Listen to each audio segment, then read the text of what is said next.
Milei y sus desquicios. Tanquetas y tropa federal combatiendo a un enemigo imaginario. Ante todo queremos dejar en claro que no notamos en nuestro registro la presencia de tropa británica en el barrio de Congreso este 6 de agosto, por lo que desde aquí no podemos entender qué tipo de desquicio llevó al presidente de la nación a realizar tal despliegue de violencia contra sus conciudadanos en la Autónoma durante el tratamiento en el Senado de la Nación de la Ley de Inviolabilidad de la Propiedad Privada. Mientras la tropa británica, sus barcos de guerra, Force y Medway, y sus cafeteras voladoras, Eurofighter Typhoon, se pasean por nuestros mares como perico por su casa, el presidente de la nación saca a sus tropas a la calle para ejercer una violencia inusitada contra ciudadanos desarmados, que reclaman y peticionan en acuerdo con la Constitución de la Nación Argentina. El Dongfeng Menji CSK 131, regalo de la República Popular China para que la República Argentina masacre a sus conciudadanos, amaneció custodiando un Congreso sitiado por las fuerzas federales tras el debate de la Ley de Inviolabilidad de la Propiedad Privada. Mientras los medios masivos, con TN a la cabeza, instalaron la versión de supuestos destrozos para justificar los gases, quienes estuvieron en el lugar narran una historia de ocupación veloz y un arsenal desmedido contra una plaza que marchaba en forma pacífica. A la medianoche, cuando el eco de las detonaciones ya se había apagado en el barrio de Congreso, las pantallas de los celulares empezaron a replicar una imagen espectral. La silueta verde oliva del Dongfeng Menji CSK 131 estacionado sobre el asfalto húmedo, rodeado de patrulleros y autos particulares. Para muchos vecinos, la aparición de este blindado táctico 4x4, bautizado en las calles como tanqueta, aparato o catafalco, fue una sorpresa de madrugada. Para quienes analizan la evolución de los operativos de seguridad, fue el cierre previsible de una jornada donde se desplegó un arsenal de guerra para combatir un riesgo que nunca existió. Parece que el gobierno de Milei y sus adláteres de la paranoia quieren instalar la misma idea de siempre, la de que una oposición inescrupulosa quiere acabar con ellos desestabilizándolos y buscando un golpe institucional.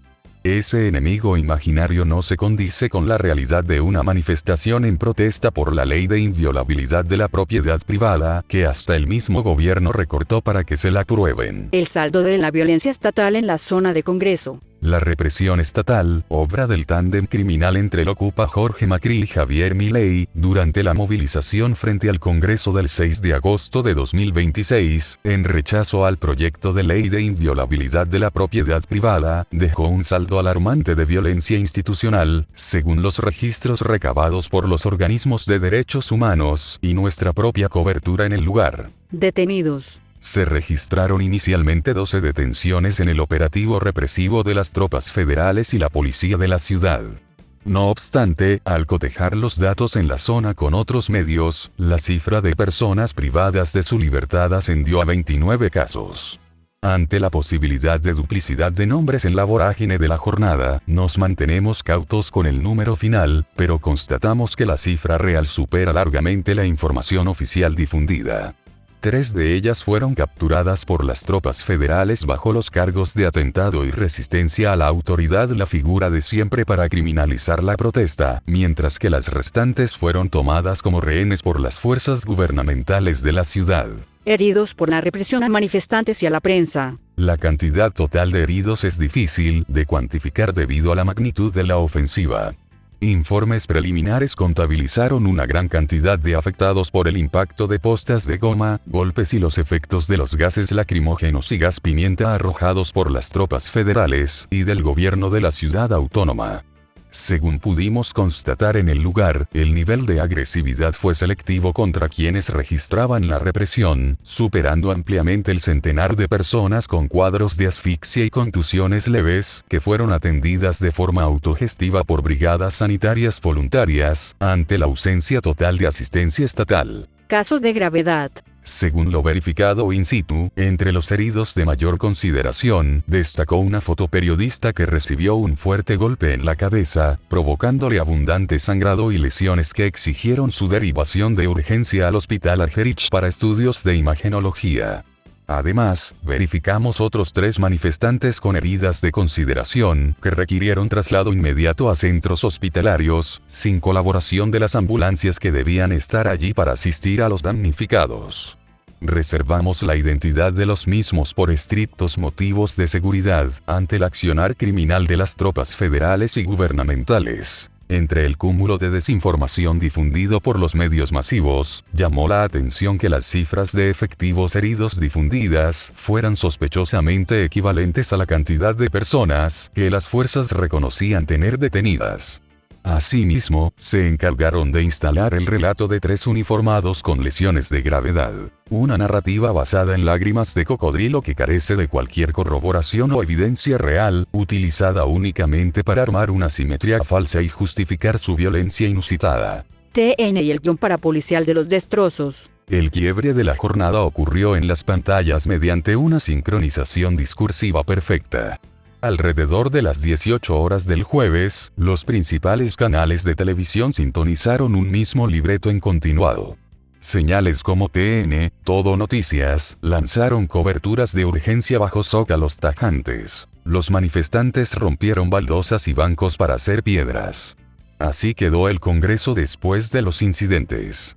Más tarde, ya entrada la noche, las cámaras de la misma señal mostraban la avenida Rivadavia sembrada de pedazos de mampostería y escombros sueltos para validar la idea de una batalla campal. Sin embargo, la propia prueba visual del canal, un video de 53 segundos de origen ajeno pero editado con la marca de agua de la señal, termina desarmando el relato oficial bajo un análisis forense cuadro por cuadro. En el segundo 12 de la filmación nocturna, mientras el asfalto húmedo muestra escombros genéricos de mampostería, se recorta con total claridad el mobiliario patrimonial al borde de la plaza. El banco de hormigón está entero, de pie y sin una sola marca de impacto. El encuadre cerrado del plano busca fundir los cascotes de la calle con la estructura fija para inducir a la audiencia a creer que el cemento salió de ahí, pero la mentira técnica queda al descubierto ante el ojo de quien no tiene que realizar mucho esfuerzo para encontrar la verdad. La realidad del territorio corrobora la farsa temporal. Apenas una hora antes de los primeros informes mediáticos, a las 17, la plaza era un escenario pacífico donde la gente descansaba. Hasta las 17 horas estuve sentado pacíficamente en uno de esos mismos bancos de la plaza, buscando una salida cuando la situación se volvió insostenible, relata un testigo directo. La plaza de los 2 congresos fue tomada y ocupada por la tropa federal en menos de media hora, un movimiento relámpago que no le dio tiempo a la gente ni de reaccionar.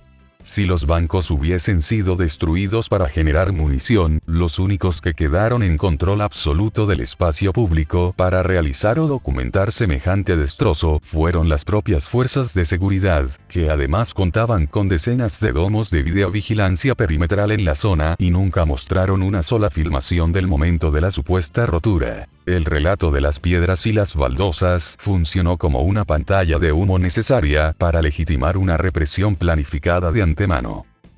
Un perímetro sitiado hasta el amanecer. El accionar criminal de las fuerzas de seguridad de tomar las calles de Congreso con bandas armadas y bloquear el acceso civil al perímetro del Palacio Legislativo marca la consolidación de una doctrina de seguridad que prioriza la demostración de fuerza bruta como única respuesta institucional ante el descontento civil. La foto enviada por los manifestantes a la medianoche es el signo más claro de esta dinámica. Un despliegue de recursos bélicos costosos que permaneció sitiando el barrio mucho después de que la concentración civil se hubiera dispersado por completo. El operativo contra la movilización por la ley de inviolabilidad de la propiedad privada desnudó la distancia insalvable que existe entre la narrativa de los incidentes construida a las 18 horas en los estudios de televisión y la vivencia de quienes a las 17 sostenían la plaza con el cuerpo, sentados en los bloques de cemento que el relato periodístico oficial necesitó romper idealmente para poder justificar los gases.